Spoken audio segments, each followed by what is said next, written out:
আসসালামু আলাইকুম।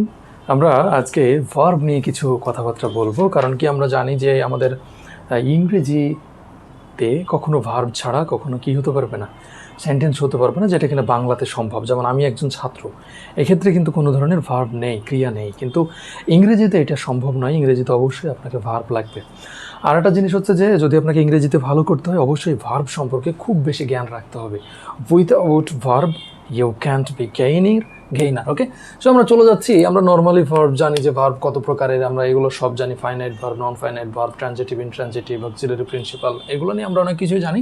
আজকে আমরা তার পরের ধাপটাতে যাব। হ্যাঁ, এগুলো নিয়ে আলোচনা আমরা করেছি, আমরা পরের ধাপটাতে যাব। আজকে আমরা যেই কয়েকটা ভার্ব নিয়ে আলোচনা করব সেটা হচ্ছে প্রোভার্ব, আমরা আলোচনা করব ফ্রেজাল ভার্ব, আমরা আলোচনা করব কগনেট ভার্ব, এবং আমরা আলোচনা করব ভার্বাল নাউন। ঠিক আছে, কিছু কিছু জায়গাতে আমাদের প্রবলেম হয়, we will discuss about that in our board. Okay, so factitive ভার্বের কথা যদি আমরা বলি, এই ফ্যাক্টিটিভ ভার্বটা হচ্ছে আমরা যদি কোনো সেন্টেন্সে এইরকম বলি যে she reads more attentively then I read. আচ্ছা, আমি যেমন পড়ি তার থেকে সে আরও বেশি ভালো করে পড়ে।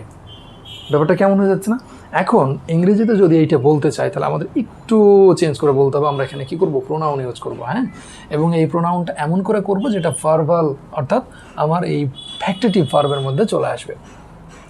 তো আমরা যদি এখানে একটু দেখি যে she reads more attentively than I do, এটা যদি বলি, এটা বললে কি হবে? একদম হবে। আমরা জাস্ট কি করলাম, এই রেড, যেহেতু আমরা অলরেডি এই ভার্বটা একবার ইউজ করেছি, আমরা পরবর্তীতে এই রেডকে আর ইউজ করছি না।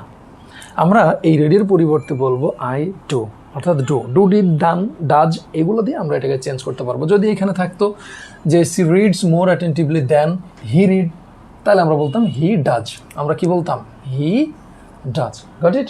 যদি এখানে পাস্ট টেন্সে থাকতো তাহলে আমরা বলতাম যে did, he did, I did, like these types of things, right?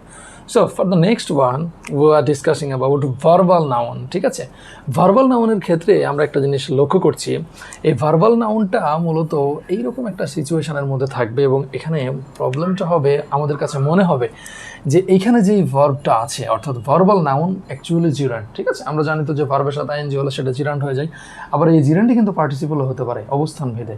ঠিক আছে, সো আমাদের একটু বেশি কেয়ারফুল হতে হবে ইংরেজির ক্ষেত্রে।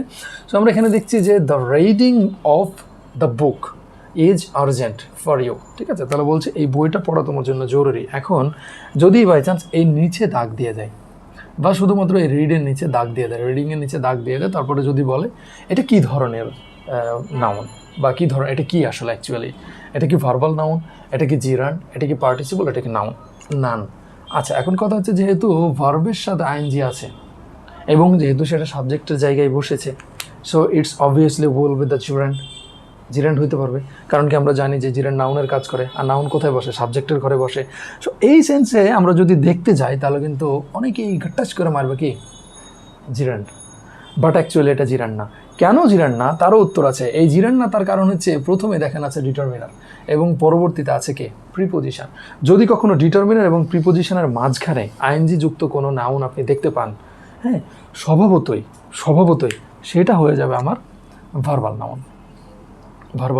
তবে একটা জিনিস কিন্তু মনে রাখতে হবে, অবস্থানের ভেদে ইংরেজিতে যে কোনো ওয়ার্ড যে কোনো পার্ট অফ স্পিচ হইতে পারে, এটা কিন্তু একটা মাথায় রাখতে হবে। তো পরবর্তীতে আমরা চলে যাচ্ছি এবার কগনেট ভার্ব নিয়ে আমরা একটু আলোচনা করব। কগনেট ভার্ব হচ্ছে সেই সকল ভার্ব, যেই সকল ভার্বগুলো তারই ভার্ব থেকে নাউন রূপটা আসবে। যেমন আমি যদি এখানে বলছি যে I slipped a sound sleep, আচ্ছা, এই স্লিপ যেটা আর এই স্লিপড যেটা, দুই জিনিস একদম কি না। মূলত আমার এই স্লিপড ভার্ব থেকে নাউন আসতে পারে, অথবা আবার এই স্লিপ নাউন থেকেও আমার ভার্বটা আসতে পারে। এজন্য আমরা বলছি যে একজন আরেকজনের কগনেট, অর্থাৎ একটা থেকে আর একটার উৎপত্তি। যেমন যদি আমরা বলি সুলতানা, মানে সুলতানা খুব ভালো একটা স্বপ্ন দেখেছে, তাহলে ড্রিম এবং ড্রিমড, এই যে দুইটা শব্দ চলে আসবে। Sultana dreamed a good dream, এরকমই কিছু একটা হবে। হ্যাঁ, তো সেক্ষেত্রে আমরা বলতে চাচ্ছি যে এই যে একটা ভার্ব থেকে আরেকটা নাউনের উৎপত্তি, এই কারণে আমরা বলছি এই ভার্বটাকে কি ভার্ব?